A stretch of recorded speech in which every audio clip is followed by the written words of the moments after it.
नमस्कार, आपका बहुत बहुत स्वागत है। मैं हूं आपके साथ वर्षा शर्मा और रुक करेंगे उत्तर प्रदेश की खबरों की ओर। लखनऊ में प्रदेश स्तरीय कार्यशाला और आत्मनिर्भर भारत स्वदेशी संकल्प कार्यक्रम का आयोजन किया गया, जहां सीएम योगी ने कार्यक्रम को संबोधित भी किया। उन्होंने संबोधित करते हुए कहा कि भारत को आत्मनिर्भर बनाने का संकल्प है। स्वदेशी की भावना को पीएम ने विराट रूप दिया है और सुई से लेकर जहाज तक देश में बन रहे हैं। इसके साथ ही उन्होंने अपने संबोधन में कहा कि 300 साल पहले भारत विकसित था। और इसके साथ ही इस वक्त की बड़ी खबर हम आपको बता रहे हैं, जहां कार्यक्रम का आयोजन किया गया और इसके साथ ही सीएम योगी आदित्यनाथ ने कार्यक्रम में शिरकत करी, जहां उन्होंने कार्यक्रम को संबोधित भी किया और प्रशासन की ओर से तमाम पुख्ता इंतजाम भी किए गए थे। और लखनऊ में प्रदेश स्तरीय कार्यशाला का आयोजन किया गया, जहां सीएम योगी आदित्यनाथ ने शिरकत की।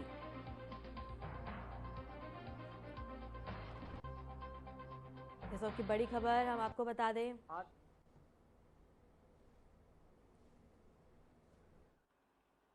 यानी विकसित भारत की संकल्पना को साकार करने का, उसकी आधारशिला को सुदृढ़ करने का अभियान है।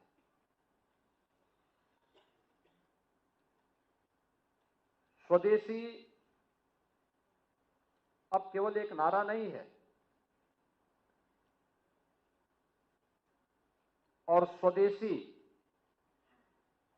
अब केवल खादी वस्त्रों तक सीमित नहीं है। सुई से लेकर के समुद्री मालवाहक जहाजों से के निर्माण को लेकर के और एक फाउंटेन पेन से लेकर के एरोप्लेन के निर्माण को लेकर के भारतीय जनता पार्टी के नेतृत्व की सरकार देश के अंदर इस प्रकार का प्रोडक्शन कर रही है। इसलिए स्वदेशी की इस अवधारणा को विराट और व्यापक रूप दिया है आदरणीय प्रधानमंत्री जी ने। जो भारत में निर्मित हो, जिससे भारत के श्रमिकों का पसीना लगा हो और भारत की युवा शक्ति की प्रतिभा जिसके निर्माण में लगी है, वह हमारे लिए स्वदेशी है। Make in India, make for the world, यानी पूरी दुनिया के लिए भारत के द्वारा बनाया गया उत्पाद जो पूरी दुनिया के लिए उपयोगी हो, दुनिया उसका अनुसरण करने के लिए मजबूर हो, वह सब हमारे लिए स्वदेशी है। और उस स्वदेशी को हम सब अपने जीवन का हिस्सा बना सकें, यह अत्यंत महत्वपूर्ण है। उस अभियान में आपको अपनी अपनी इकाई में योगदान देना है कि एक समय दुनिया की अर्थव्यवस्था में भारत का जो योगदान था वह 40% था। यह 2000 वर्ष पहले की बात है और ज्यादा दूर मत जाइए। आज से 300 वर्ष पहले, 300 वर्ष पहले दुनिया की अर्थव्यवस्था में भारत का जो योगदान था वह 25% था। 25% योगदान भारत का था।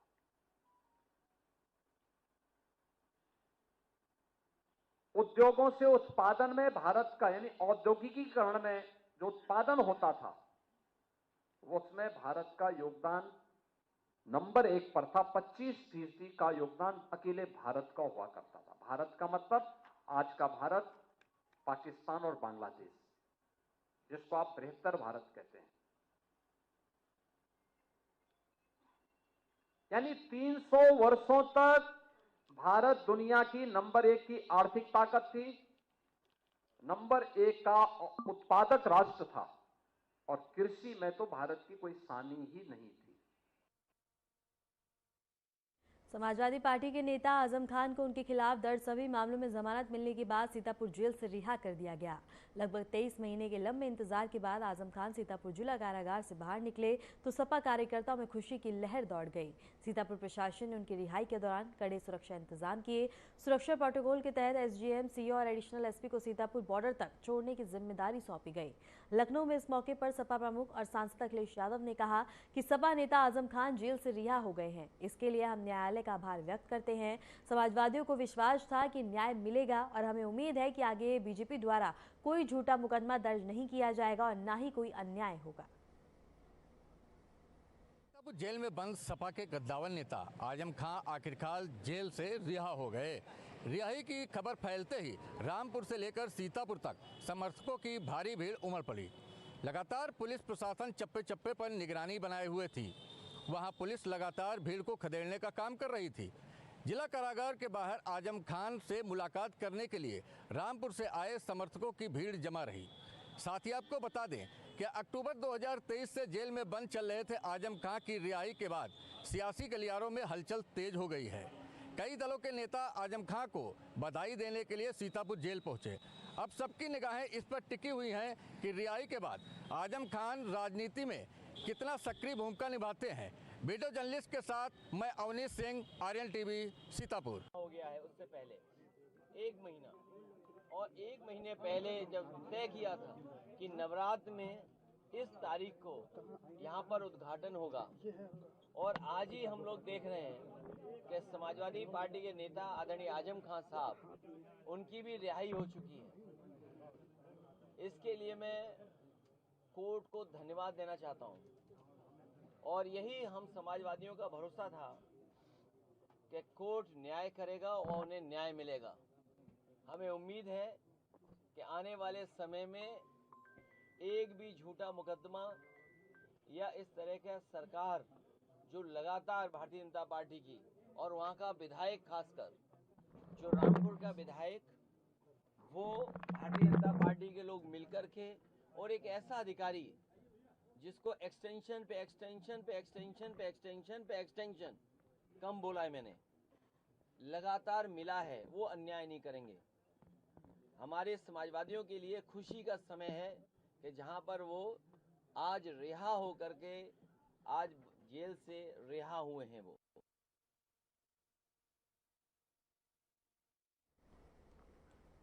उत्तर प्रदेश की सियासत में अहम भूमिका निभाने वाले समाजवादी पार्टी के वरिष्ठ नेता आजम खान आज 23 मई 5 दिन की जेल यात्रा के बाद सीतापुर जेल से रिहा होकर अपने गृह जनपद रामपुर स्थित आवास पर पहुंचे हैं। उनकी रिहाई की खबर में समर्थकों और कार्यकर्ताओं में खुशी की लहर दौड़ गई। आजम खान की रिहाई की खबर मिलते ही रामपुर में उनके समर्थकों ने मिठाई बांटी और एक दूसरे को बधाई देते हुए जश्न मनाया। उनके आवास के बाहर लोग ढोल नगाड़ों के साथ उनका स्वागत करने को तैयार दिखे।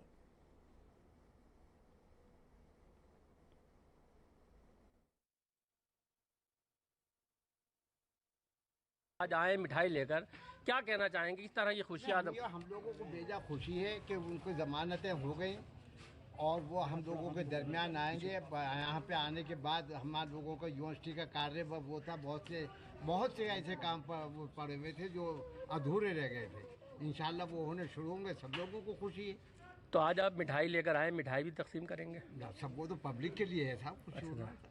नहीं तो सर, कितनी खुशी है समर्थकों में, आजमवादियों में, क्योंकि बेजा खुशी है हम लोगों की तरफ से, हम लोग कमा पाएंगे। और क्या? तो कहाँ से चल के आए? शाहना, जिला बुलंदशहर। क्या नाम है आपका?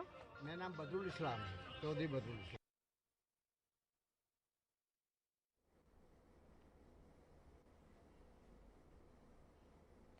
मऊ के होनहार छात्र बता दें कि उजाला सरोज ने एक दिन के लिए क्षेत्राधिकारी का कार्यभार संभालकर सबको चौंका दिया।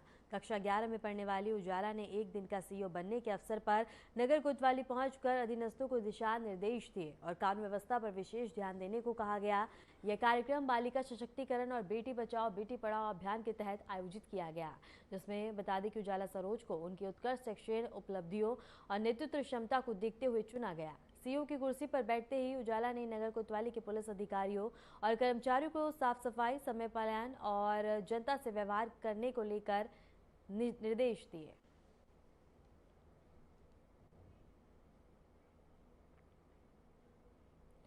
फिलहाल रुकते एक छोटे से ब्रेक के लिए, बने रहे हमारे साथ।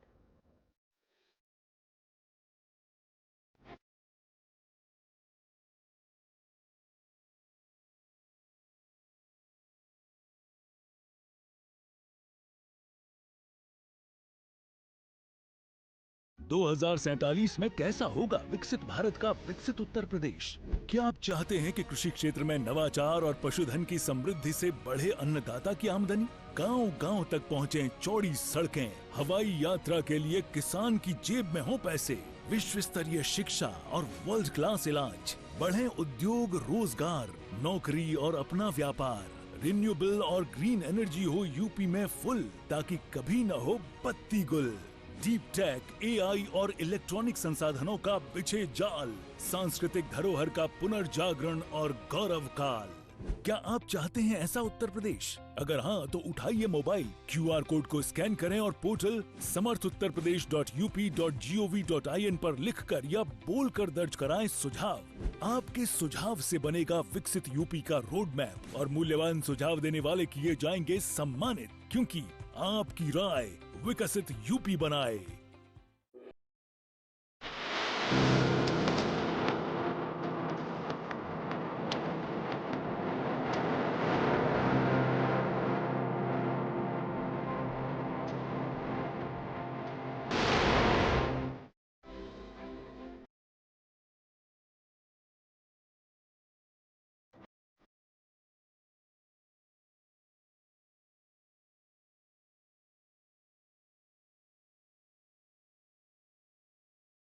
ब्रेक के बाद स्वागत है। खबरों में आगे बढ़ते हैं। शारदीय नवरात्रि का दूसरा दिन देवी मां ब्रह्मचारिणी को समर्पित है।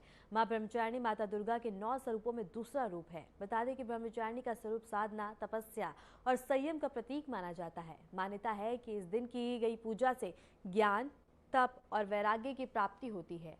काशी में देवी दुर्गा के 9 स्वरूपों का मंदिर स्थित है, जहां भक्ति नवरात्रि में दर्शन पूजन कर माता का आशीर्वाद प्राप्त करते हैं।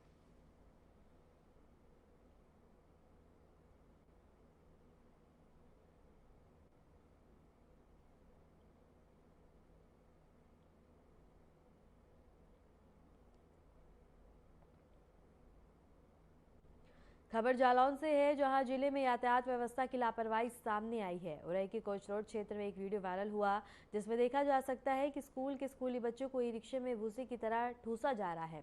एक ही रिक्शे में 1 दर्जन से अधिक बच्चे बैठाए जा रहे थे, जिससे उनकी जान पर भी खतरा मंडराता हुआ नजर आया। स्थानीय लोग और सोशल मीडिया यूजर्स ने इस घोर लापरवाही की कड़ी निंदा की है। वीडियो में साफ दिखाई देता है कि अगर रिक्शे को अचानक ब्रेक लगाना पड़ा तो बड़ा हादसा भी हो सकता था।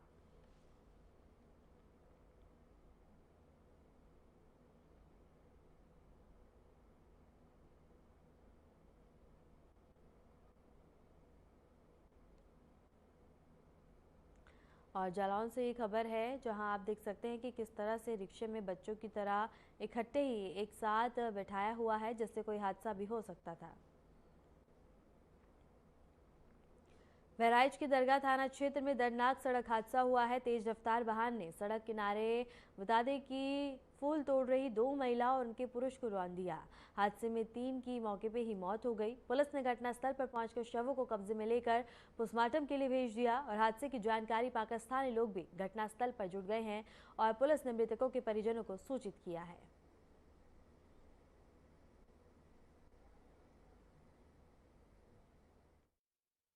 ये घर से वो अपना खेत को जा रहे थे अपना, और 2 औरतें फूल तोड़ने गई थी पार्क में, जो 10 कदम की दूरी पे है। पार्क से लौटते समय एकदम बिल्कुल बाएं साइड पे ये गाड़ी वाला ने मारा है। बहुत तेज स्पीड थी इसकी, और मार के एकदम शीशम के पेड़ में लड़ा है, तब जाके रुकी है गाड़ी। कितने खड़ी है मौके पर। कितने लोगों की मौत हुई है? 3 आदमी की मौत हुई है, 2 लेडी और 1 जेंट्स।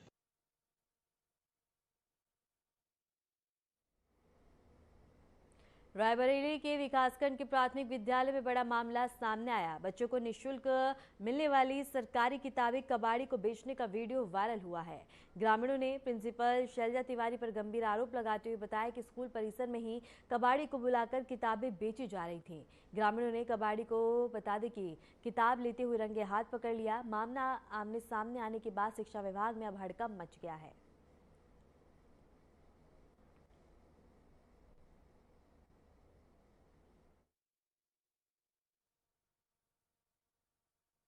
आज ये हुआ, ग्राम वासियों ने हमें सूचित किया है कि प्राथमिक विद्यालय में कोई अपरिचित आदमी आया है और कबाड़ बेच रहा है, यानी ताला खोल के सब कबाड़ी को बुला के कबाड़ बेच रहा है। क्या विद्यालय के अंदर के ताला खोले गए थे? हाँ, विद्यालय के अंदर से कमरे से ताला खोले गए, वहाँ से बेचे गए। यानी ये सब किताबें भी थे जो 24-25 किताबें हैं, 24 बच्चों को मिल नहीं रही हैं और माटी की मोल कबाड़ी को बेची गई। ये 24-25 की है। तो आपने इसकी शिकायत कहीं की है? ABSO को हमने सूचित किया और कोतवाल सरेनी को भी सूचित किया, तो पुलिस सिपाही उन्होंने भेजा है। तो ये जो विद्यालय की प्रिंसिपल है उनसे आपकी बातचीत हुई? हमारी उनसे बातचीत नहीं हुई है और उनकी बहन का लड़का है, लड़का आया था, वही कबाड़ यानी ये सब बेचा है और उन जो प्रधानाध्यापिका हैं उन्हीं की स्कूटी से आया था। मैं आज अपने खेतों की तरफ जा रहा था, प्राइमरी स्कूल के बगल से जैसे निकला तो आज संडे का दिन है, जैसा कि आप देख रहे हैं संडे को प्राय छुट्टी होती है विद्यालय में। और हमने देखा कि एक कबाड़ी जो है अंदर कुछ किताबें जो है और कुछ कबाड़ का सामान और जो है वहाँ पे विद्यालय में ख़रीदा है। विद्यालय में अंदर जा कर के देखा तो एक आउटसाइडर जो हमारे गांव सभा का नहीं है, जैसा कि सुनने में आया कि ये दूर से प्रधानाध्यापिका का रिश्तेदार है, वो आया और बेच रहा था। हमने पूछा कि भाई ये नई किताबें आप देख रहे हैं कि ये सेशन 2024-25 की किताबें हैं, बिल्कुल फ्रेश किताबें आप देख सकते हैं बिल्कुल। और ये बच्चों को पढ़ने के लिए सरकार द्वारा निःशुल्क जो है किताबें दी जा रही हैं, जबकि ये कबाड़ के अभाव जो है बिक रही हैं। मेरे पूछने पर उस व्यक्ति से हमने पूछा कि आप कौन, तो वो हमसे जो है क्रॉस क्वेश्चन कर रहा है कि आप कौन, किस अधिकार से पूछ रहे हैं। मैं ग्राम सभा का एक सामान्य नागरिक हूँ। हमारी ग्राम सभा नवरात्र के पावन अवसर पर इंसानियत की मिसाल कायम हुई। बता दें कि हैदरगढ़ से एक भावुक कर देने वाला मामला सामने आया कि स्कूल में फीस ना चुका पाने के कारण 3 बेटियां बता दें कि अपनी पढ़ाई से वंचित होने की स्थिति में थी। पिता की मृत्यु के बाद घर में कोई मुखिया ना होने के कारण परिवार पूरी तरह से असमर्थ था और इस स्थिति को समझते हुए हैदरगढ़ SDM ने इन तीनों बेटियों और उनके परिवार को गोद लेने का सहायक कदम उठाया। इस पहल ने पूरे इलाके में समाज के लिए एक मिसाल कायम कर दी है।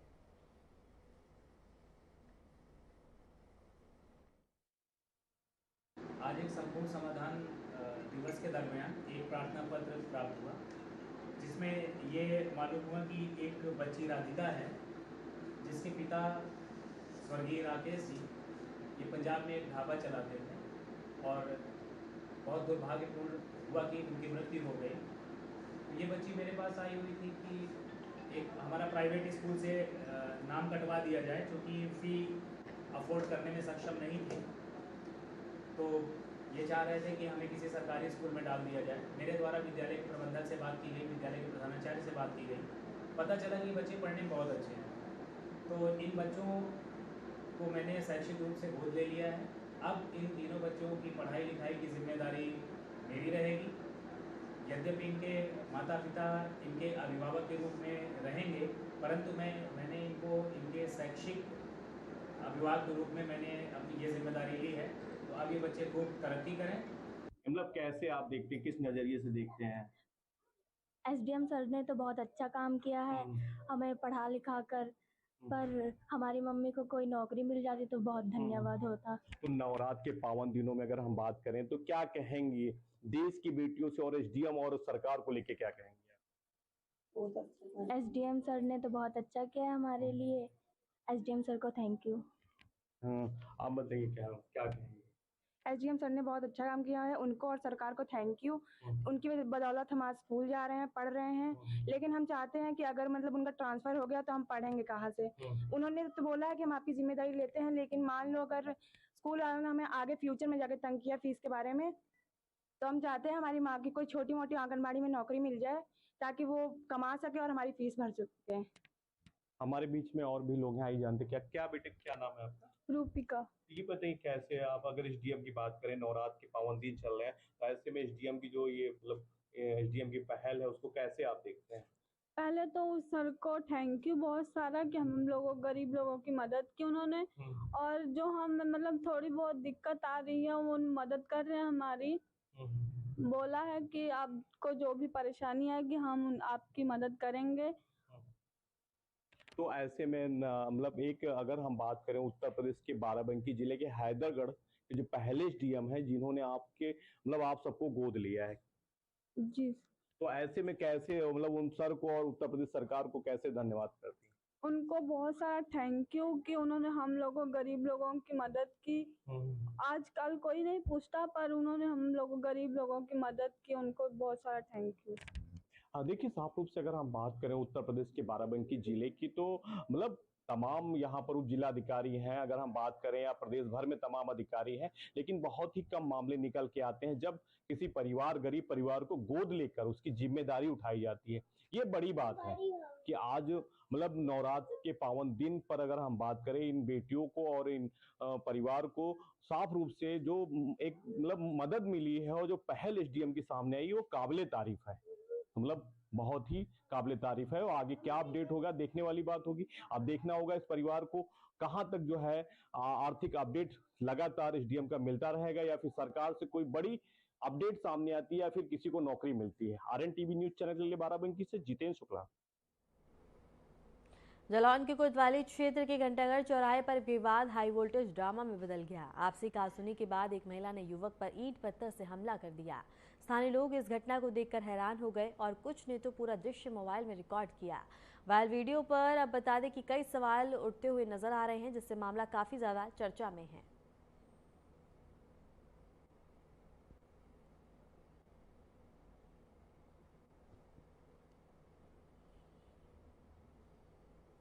वाराणसी के सिगरा थाना क्षेत्र के बता दें कि वहां बिना अनुमति जुलूस निकालने पर केस दर्ज किया गया। करीब 20 नाबालिग आई लव यू मोहम्मद लिखे बैनर और तख्ती के साथ जुलूस में शामिल थे। जुलूस का वीडियो सोशल मीडिया पर वायरल होने के बाद पुलिस ने संज्ञान लिया और नाबालिगों के खिलाफ कार्रवाई करते हुए केस दर्ज कर लिया है।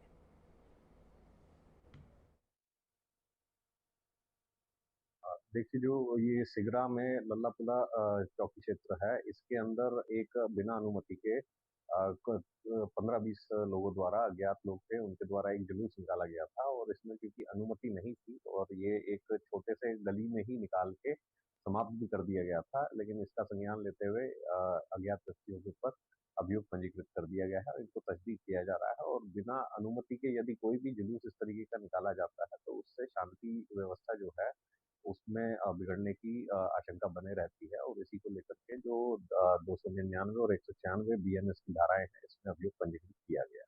सर प्रथम दृष्टया वो वीडियो में सभी नाबालिग दिख रहे हैं, तो क्या अग्रिम कार्रवाई इनके विरुद्ध होगी या इनके?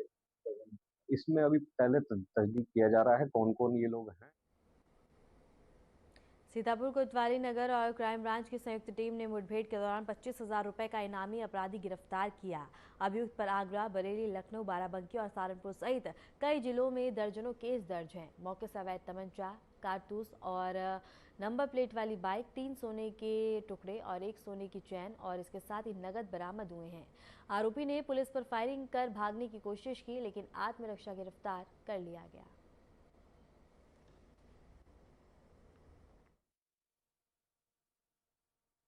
दिनांक 1 सितंबर 2025 को कोतवाली नगर के वैदेही वाटिका के पास एक महिला से चेन स्नैचिंग की घटना हुई थी, जिसके संबंध में थाना कोतवाली नगर में मुकदमा अपराध संख्या 252/25 पंजीकृत हुआ था।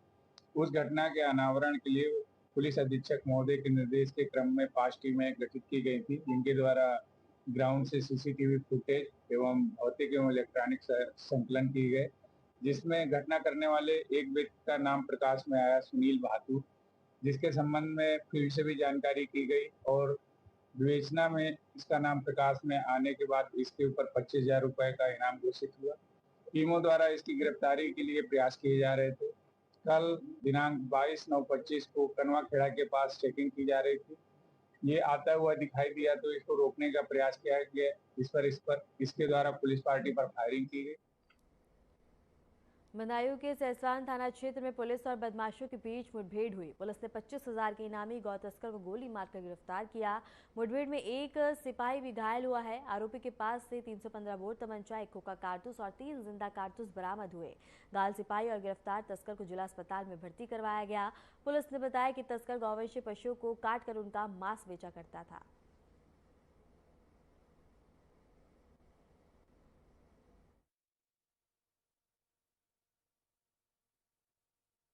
मैं पुलिस बल के क्षेत्र में रवाना थे।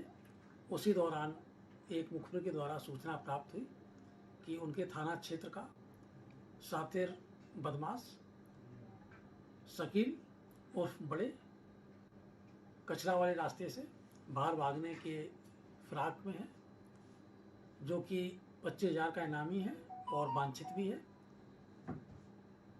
SHO सैसवान द्वारा तत्काल उधर अपनी पुलिस टीम के साथ गए। उक्त बदमाश ने पुलिस टीम से अपने को गिरता हुआ पाकर पुलिस टीम पर जान से मारने की नीयत से फायरिंग की, जिसमें एक आरक्षी घायल हुआ।